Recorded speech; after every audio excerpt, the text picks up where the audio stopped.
I just built the Eiffel Tower. What a peaceful day in Paris. What?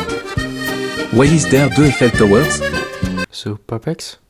Welcome back to Superbricks, and in today's video, we'll be embarking on a journey through brick and imagination, where we compare the Eiffel Towers from 2007 and 2022. So the old Eiffel Tower stands at approximately 3 feet tall, but the new one on the left is actually over 4 feet tall, and that's like almost as tall as me. But before we compare them, let's go over the history real quick. Now in person, it is 324 meters tall, and it was built in 1889 for the Paris Exposition to celebrate the 100th anniversary of the French Revolution. So first, let's go look at the 2007 one.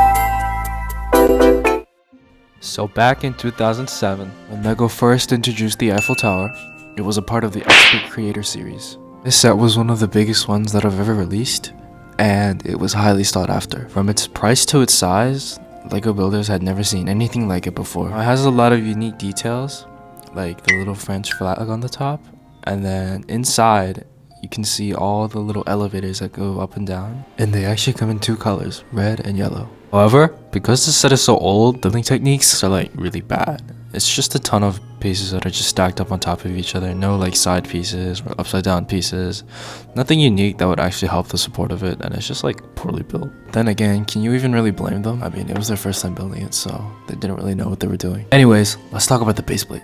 This thing is terrible. They didn't even put a second thought behind it. They just said, alright, let's just slap on 4 green base plates and not even make them connected, and then they just threw it at the bottom. The set doesn't even come with any pieces to like secure them together.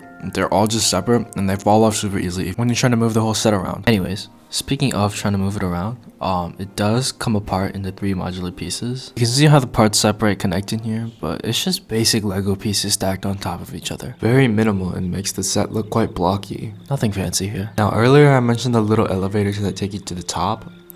They're connected to this like black pole, and they separate at each step, but other than that, there's not much else on the base. Now we're gonna talk about the middle part.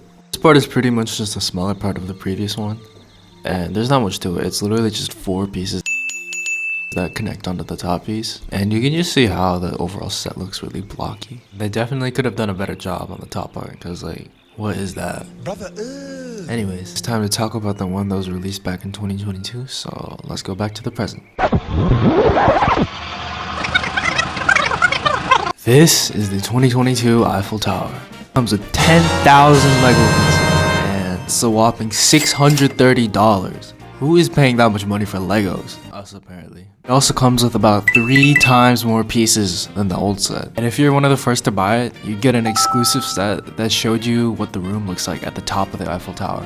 Now this set also breaks apart into 3 pieces and includes the little elevator that takes you to the top. Not hard to see, but it's the yellow and red little dots inside of the Eiffel Tower again. Here, I'll mark them for you. That's besides the point. I want to talk about how much better and more unique building techniques they actually used after they had 20 decades of experience. This set is just so much better in terms of stability and how they actually build stuff. Like for example, when the 3 parts come apart, there are no actual Lego pieces that are actually connected onto each other. Like the bottom base, it connects by just putting on the middle piece with upside down pieces, so nothing's actually connected. And then the same thing for the top one and the middle one, it's just no connections. And somehow it's more stable because the dimensions are a perfect fit.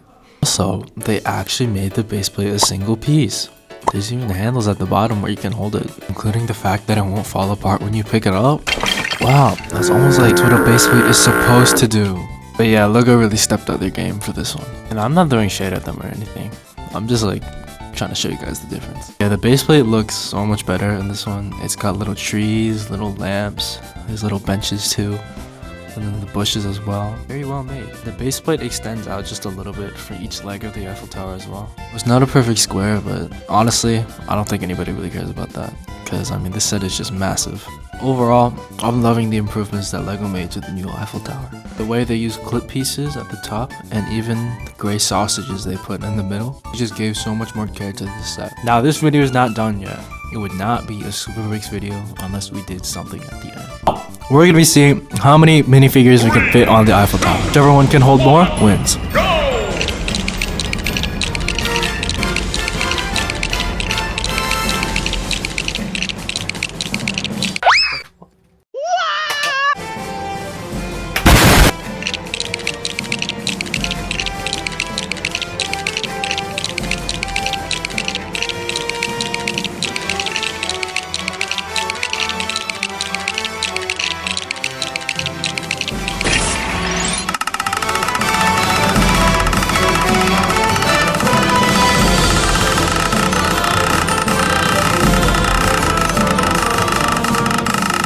First Eiffel Tower got 121 minifigures. Now let's see how many we can get on the second one.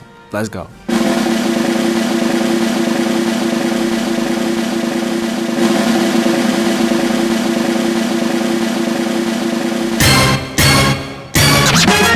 Let's finish the second tower. Let's see how many minifigures we can see on here.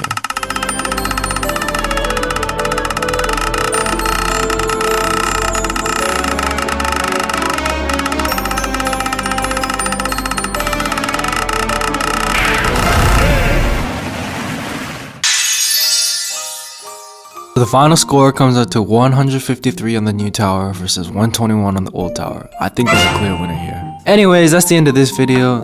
Thanks for watching, like and subscribe, and catch you guys in the next one. Peace.